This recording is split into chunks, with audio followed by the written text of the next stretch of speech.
Bonjour! Dans cette vidéo, nous allons voir comment déterminer la corrélation entre deux séries statistiques et aller un peu plus loin en testant une régression simple. Il convient d'emblée de distinguer les notions de corrélation et de régression. La corrélation est une relation, plus ou moins forte, constatée entre deux séries de valeurs numériques. Cette relation n'implique rien d'autre que le fait que les valeurs évoluent plus ou moins ensemble. C'est un constat. La régression, par contre, implique que l'on formule une hypothèse quant à la nature de la relation entre les deux variables, l'une étant dite expliquée et l'autre étant dite explicative. Autrement dit, dans une régression, on tente de formaliser la relation entre les deux variables sous la forme d'une équation mathématique. Dans le cas d'une régression simple, c'est-à-dire avec une seule variable explicative et linéaire, on obtient une équation de la forme y égale ax plus b. Il faut bien insister sur le fait qu'expliquer une variable à l'aide d'une autre variable n'implique en rien une relation de cause à effet. Démontrer une relation de cause à effet, en effet, nécessite de vérifier d'autres conditions complémentaires que nous ne développerons pas ici. Alors, revenons à la notion de corrélation. Nous aborderons ici plus précisément la corrélation de Pearson, qui fait partie de celles qui sont proposées sur XTLStat, parmi d'autres, avec la corrélation de Spearman, le coefficient de corrélation de Kendall et le coefficient de corrélation polychorique. La corrélation de Pearson est l'une des plus courantes. Alors, illustrons d'abord les choses pour mieux comprendre la notion de corrélation. Voici un nuage de points représentant les couples de valeurs obtenus en croisant deux variables numériques, ici appelées x et y. On peut voir qu'il se dégage une tendance où plus les valeurs de x sont importantes, plus les valeurs de y sont également importantes. Et la droite qui permet de relier la variable x et la variable y est globalement peu éloignée des points. La corrélation est donc plutôt forte. Si les points sont tous alignés, alors la droite permet de tous les relier précisément, et la corrélation est alors parfaite puisqu'il y a un rapport de proportionnalité exact. La corrélation peut également être forte tout en étant négative. Ici, on voit comment les valeurs de y diminuent au fur et à mesure que les valeurs de x augmentent. Mais les points restent peu éloignés de la droite, la corrélation reste donc forte. Par contre, si le nuage de points est diffus, il devient très hasardeux de positionner une droite représentant l'ensemble des points. La corrélation est alors très faible. Quelques rappels sur le coefficient de corrélation de Pearson. Tout d'abord, il convient de rappeler que ce coefficient n'est adapté qu'aux données quantitatives continues. Il ne peut donc pas être utilisé avec toutes les données numériques. Le coefficient R se calcule à l'aide de chacune des valeurs combinées de x et de y et de leurs moyennes respectives. Une autre manière de l'écrire consiste à diviser la covariance des deux variables par le produit de leur écart-type respectif. Là, on obtient une valeur de R comprise entre -1 et +1. Lorsque R est égal à -1, alors il existe une corrélation parfaitement négative entre les deux variables, c'est-à-dire que leur évolution est parfaitement proportionnelle, mais de sens opposé. Lorsque R est égal à +1, les deux variables sont parfaitement et positivement corrélées. Plus le R se rapproche de 0, par le positif ou le négatif, plus la corrélation est faible. Dans le cas plutôt théorique où R est égal à 0, il n'y a strictement aucune corrélation entre les variables. Le coefficient R est sans unité. On regarde simplement deux choses à son sujet, son signe, positif ou négatif, et son aspect plus ou moins proche de 0. Pour trancher cette dernière question et déterminer s'il existe ou non une corrélation, on utilise le test de Student de comparaison de moyenne. On teste en réalité le fait que le coefficient R calculé à partir d'un échantillon de points soit réellement différent de 0 quand on parle de l'ensemble de la population de points dont il est issu. On calcule alors la valeur t en reprenant la valeur de R et le nombre de points dont on dispose, puis on cherche dans la table de student à quelle probabilité critique cette valeur renvoie, celle qu'on appelle en anglais la p-value. Si cette p-value est inférieure au seuil alpha prédéfini, fixé souvent et par défaut à 5%, alors on peut affirmer que le coefficient R est significativement différent de 0 et qu'il existe par conséquent une corrélation entre les deux variables étudiées. Passons tout de suite à XLStat pour illustrer cela. Alors, on voit ici qu'on dispose d'un fichier de données qui réunit des montants de paniers d'achat en euros sur un site web marchand, et puis du temps passé en minutes sur ce même site web par les acheteurs. Ce sont des données quantitatives, continues. On se demande, ici, s'il existe une corrélation entre ces deux variables. Alors pour cela, on va aller dans le menu XLStat, et on va aller dans la famille test de corrélation, la fonctionnalité test de corrélation.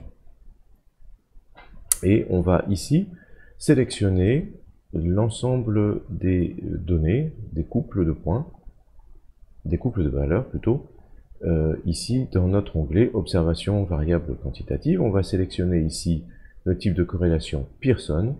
On n'a pas de poids particulier à aborder, à accorder sur un point, sur une paire de valeurs plus qu'une autre.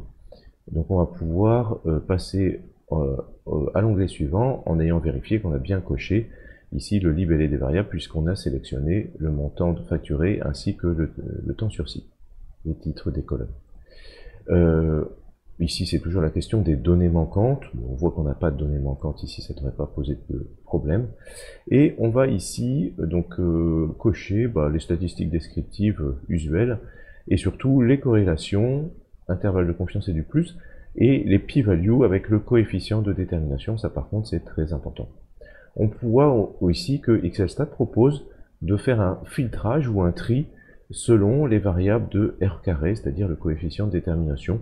Ici, on ne va pas se lancer dedans, mais on peut éventuellement filtrer les variables et ne retenir ou classer celles qui nous intéressent le plus. On voit qu'on peut également demander à XLStat de sortir des cartes de corrélation ou des nuages de points. Ici, on va s'en dispenser. Et on va donc appuyer sur OK, vérifier qu'on a bien au total nos 30 points ici, donc 30 paires de valeurs, donc données sur 2 colonnes. Et on fait continuer. Et comme à son habitude, on voit que XLStat nous génère un nouvel onglet. Et alors on va élargir un petit peu les colonnes ici. Donc on retrouve les statistiques descriptives demandées usuelles avec le minimum, maximum, moyenne et écart type. Et juste en dessous, on a une matrice de corrélation. On voit que la corrélation est parfaite, elle est de +1 entre la variable montant facturé et cette même variable montant facturé, bien évidemment. Et on voit qu'elle est très proche de -1 entre le temps sur le site et le montant facturé. Ici, on est à -0,913. Ceci indique que, en fait, plus le montant facturé est élevé, plus le temps sur le site est faible. Ce qui laisse supposer, par exemple, que les consommateurs ont trouvé assez rapidement ce qu'ils cherchaient sur le site web et pour un montant assez élevé. On voit que XLStat peut aussi nous calculer des intervalles de confiance.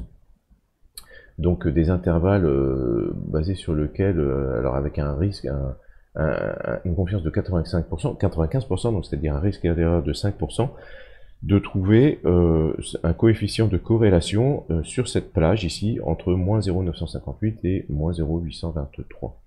Et puis il nous donne les p-values et le coefficient de détermination. On voit que les p-values sont très très faibles, sont inférieurs à 1 pour 10 000. Donc ici, on est quasi sûr qu'avec ces valeurs de -0,913 et +1, enfin -0,913 en l'occurrence, entre les deux variables différentes, on a bien une valeur qui est statistiquement et significativement différente de 0. Bon, on s'en doutait un peu, mais là, on en est, j'allais dire, ultra sûr, puisqu'on est très très en dessous du seuil critique des 5%. Et puis le coefficient de détermination, on voit ici qu'il est très très bon, on est à plus de 83%. ce qui veut dire que notre régression linéaire ici explique 83% de la dispersion des points dans notre nuage. Alors ça, c'est une première manière de calculer une corrélation entre deux variables continues, quantitatives continues. On peut voir aussi qu'on peut utiliser une autre commande ici dans description des données, et ensuite en allant dans matrice de similarité des dissimilarités. Et là, on voit que on nous propose donc de sélectionner des données, ici elles sont déjà présélectionnées, voilà, et de calculer ici dans les types de proximité des similarités à partir des coefficients de corrélation de Pearson, donc qui fait partie de toute une autre liste. Mais on peut ici retrouver, on va le faire tout de suite, matrice de proximité, voilà, et on a bien coché le libellé des colonnes, ok. On va lancer ici cette fonctionnalité et on observe, après quelques secondes, voilà, qu'on retrouve exactement le même résultat avec le même coefficient de corrélation de Pearson, de moins 0,913 entre nos deux variables ici étudiées. Ça, c'est une deuxième manière de procéder pour le coefficient de corrélation de Pearson. Une troisième manière, en fait, consiste à aller dans les modélisations de données et ici de demander une régression linéaire. Alors, on va le faire tout de suite. Et ici, donc on va sélectionner entre deux variables quantitatives, hein, une première variable expliquée y, qui serait le montant facturé. On cherche à expliquer le montant, le ticket moyen obtenu sur le site web marchand, et puis une variable explicative qui serait ici le temps passé sur le site. Sous-entendu, il existerait la variable temps passé sur le site expliquerait au moins en partie le montant facturé. On a bien sélectionné les libellés des variables. On peut aller voir ici dans les options, on n'a rien à cocher ici, on va aller plutôt dans les sorties, et là surtout on s'assure de bien cocher les corrélations, puis c'est ce qui nous intéresse. Donc on va ici valider, ok, et on se retrouve ici avec donc un nouvel onglet, voilà, donc avec toujours les statistiques descriptives habituelles, et puis on retrouve à nouveau notre même coefficient de corrélation de moins 0,913 entre nos deux variables étudiées, et notre R carré ici de 0,833. Alors on voit qu'il propose aussi un R carré ajusté, ici on va le laisser de côté. Le R carré ajusté correspond à un R carré un tout petit peu modifié qui permet de prendre en compte, le nombre de variables explicatives. Ici on n'en a qu'une seule, donc on s'arrête au R carré, mais si on en avait plusieurs, on utiliserait plutôt le R carré ajusté. Et on voit toujours que, qu'en faisant une analyse de la variance, que on a une p-value qui est très très faible, hein, bien en dessous des 1 pour 10 000, et donc du coup, là encore, un coefficient de corrélation qui est significativement différent de 0. Voilà qui explique le calcul des coefficients de corrélation de Pearson sur XLStat. Attention, pour être statistiquement valable, la régression linéaire suppose de satisfaire à plusieurs conditions, notamment l'indépendance des paires de valeurs. Chaque paire XY observée doit être indépendante des autres paires. La relation linéaire entre les variables, ce qui peut éventuellement nécessiter une transformation de variable en élevant une série au carré ou bien en lui assignant un logarithme par exemple. Mais on doit vérifier qu'on a une relation de type linéaire. La normalité des résidus. Et là c'est le test de Jarque-Bera qui va nous aider à vérifier cette condition. L'homocédasticité des résidus. Et ça, c'est une condition qu'on va pouvoir vérifier avec le test de Brush-Pagan. Et enfin, l'absence d'autocorrélation dans les résidus, c'est-à-dire le fait que la valeur d'un résidu n'ait pas d'impact sur la valeur suivante. Et là, on va utiliser par exemple le test de Durbin-Watson.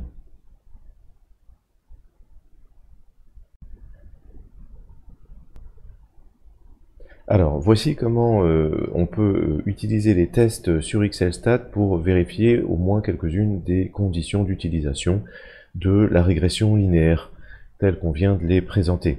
On va trouver ici le test de Jacques-Berra dans la famille description de données et sous la fonctionnalité test de normalité.